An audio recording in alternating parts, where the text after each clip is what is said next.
Hi friends आमी Soma सोमास cooking चैनेले आपनादेर सबाइके स्वागत।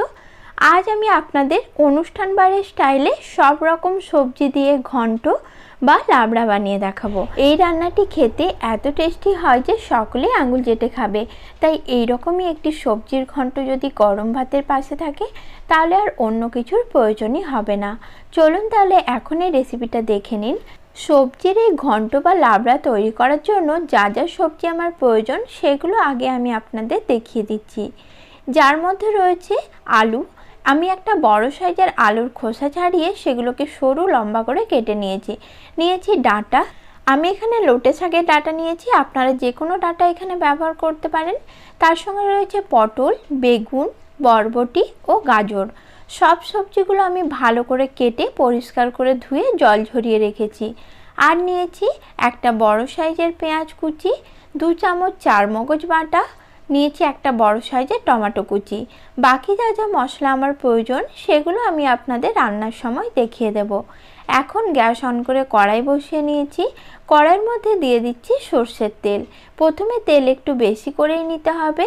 তেলটা ভালো মতো গরম করে নেব। তারপর তেলের মধ্যে দিয়ে দিচ্ছি সামান্য পরিমাণ নুন আর দিয়ে দেবো সামান্য পরিমাণ হলুদ। সবজিগুলো ভাজার সময় সবজিতে যে জল রয়েছে সেই জলটা তেলে লেগে যাতে ছিটিয়ে না আসে সেই কারণে তেলে আমি প্রথমে নুন দিয়ে দিলাম। এরপর তেলের মধ্যে আলুগুলো দিয়ে দিলাম। আলুগুলো এখন হাই ফ্লেমে একটু লালচে করে ভেজে নেব। আলুগুলো আমার ভাজা হয়ে গেছে আর এখন এই আলুগুলো আমি তেল থেকে তুলে নিচ্ছি।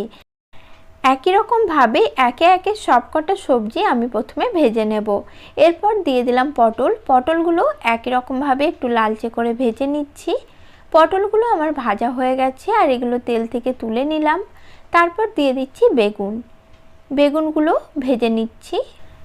আমি এখানে যা যা সবজি ব্যবহার করেছি আপনাদেরও সেগুলোই ব্যবহার করতে হবে এরকম কোনো মানে নেই। আপনারা আপনাদের পছন্দের যে কোনো সবজি এখানে ব্যবহার করতে পারেন। বেগুনগুলো ভেজে আমি তুলে নিলাম। এরপর দিয়ে দিচ্ছি বরবটি, সঙ্গে দিয়ে দিচ্ছি গাজর ও বরবটিটা একসাথে ভেজে নেব। তবে যাই সবজি এখানে ব্যবহার করুন না কেন অবশ্যই করে বেগুন আর ডাঁটাটা ব্যবহার করার চেষ্টা করবেন, এতে ঘন্টটা কিন্তু খুব ভালো তৈরি হয়। বরবটি ও গাজরটাও ভেজে আমি তুলে নিচ্ছি। এরপর রয়েছে ডাঁটাটাও হালকা একটু তেলে সাঁতলে নিচ্ছি।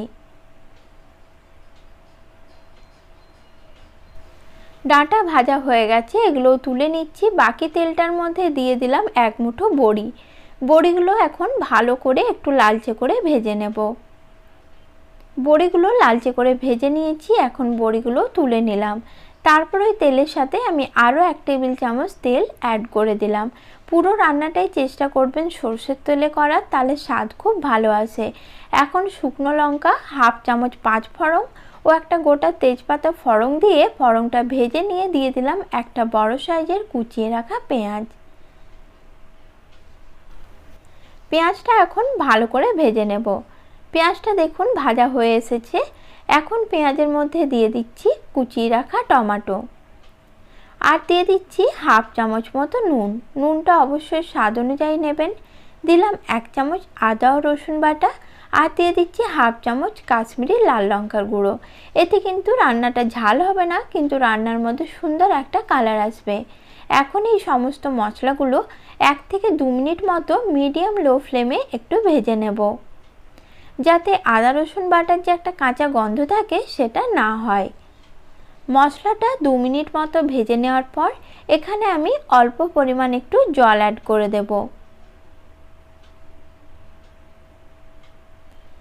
তারপর এখানে একে একে বাকি গুঁড়ো মশলাগুলো আমি অ্যাড করে দেব, যার মধ্যে রয়েছে হলুদ গুঁড়ো।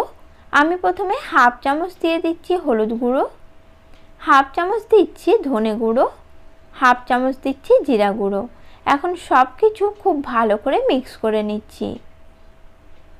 তারপর গ্যাসের ফ্লেমটা মিডিয়াম লোতে করে দিয়ে মশলাগুলো ভালো করে কষিয়ে নেব। মাঝে মধ্যে নাড়াচাড়া করে নিতে হবে। রান্না চলাকালীন কারেন্টটাও চলে গেল, তাই এই পর্যায়ে আপনাদের রান্নার আলোটা একটু কম বলে মনে হতে পারে। মশলাটা দেখুন আমি ভালো করে কষিয়ে নিয়েছি। এখন এর মধ্যে দিয়ে দিচ্ছি 2 চামচ চারমগজ বাটা। এখন চারমগজটাও মশলার সাথে ভালো করে মিশিয়ে নেব। তারপর আবারও মশলাটা 2 মিনিট ধরে ভালো করে কষিয়ে নিতে হবে।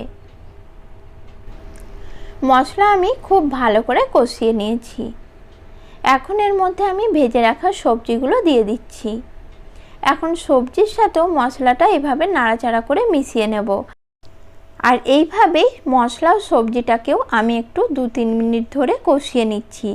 অনেকেই সবজি খেতে একেবারেই পছন্দ করেন না, তাদের জন্য বিশেষ করে এইভাবে একবার হলেও আপনারা সবজি রান্না করে দেখবেন, সকলেই খেতে ভীষণ পছন্দ করবে।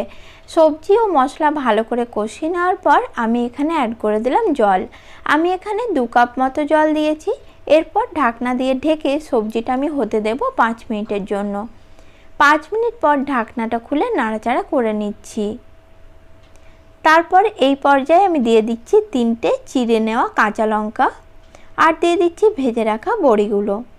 এগুলো এখন ভালোভাবে ঝোলের মধ্যে একটু ডুবিয়ে দিচ্ছি। তারপর আবারও ঢাকনা দিয়ে ঢেকে হতে দেব 10 মিনিটের জন্য। 10 মিনিট পর ঢাকনাটা আমি খুলে নিচ্ছি। ভালোভাবে নাড়াচাড়া করে সব কিছু মিশিয়ে নিচ্ছি। আর এই পর্যায়ে আমি গরম মশলা অ্যাড করে দেব। দেখুন সবজিগুলো ভালো মতো সেদ্ধ হয়ে গেছে। আমি দিয়ে দিলাম 1/2 চামচ গরম মশলার গুঁড়ো। গরম মশলাটাও ভালো করে মিশিয়ে নিচ্ছি। তারপর আবারও 3 মিনিটের জন্য গ্যাসের ফ্লেমটা হাই করে দিয়ে রান্নাটা হতে দেব। 3 মিনিট পর দেখুন রান্নাটা আমার একদম তৈরি। এখন গ্যাসটা অফ করে একটা সার্ভিং বোলের মধ্যে সার্ভ করে নিয়েছি। এখন হালকা একটু ঝোল আছে বলে মনে হচ্ছে, কিন্তু রান্নাটা যখন ঠান্ডা হয়ে যাবে তখন এটা একদম ঘন আর মাখো মাখো হয়ে যাবে। আজকের আমার এই রেসিপিটি আপনাদের কেমন লাগলো আমাকে কমেন্টে অবশ্যই জানাবেন।